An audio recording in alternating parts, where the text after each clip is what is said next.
والحقيقة الحمد لله ومبروك جمهورنا الشعب اليمني.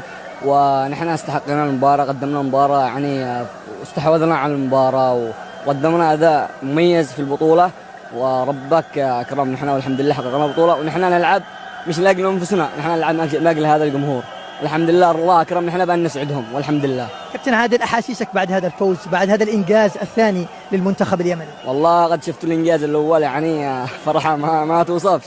نحن نلعب مشان هذول نفرحهم. الآن الله أعلم كيف الناس، حال الناس في اليمن الآن هذول هنا، ما بالك داخل اليمن، يعني حاجة ما توقعش. الحمد لله اللهم لك الحمد. أيضا تألق واضح بالنسبة لك كابتن عادل في هذه البطولة، أحد نجوم هذه البطولة، أحد مكتسبات هذه البطولة، لتكون رافدا للمنتخب الشباب والأولمبي والفريق الأول إن شاء الله. أول حاجة أقول الحمد لله، وإذا أنا كنت يعني مبدع في البطولة فهذا بسبب زملائي، هم سند لي وأنا سند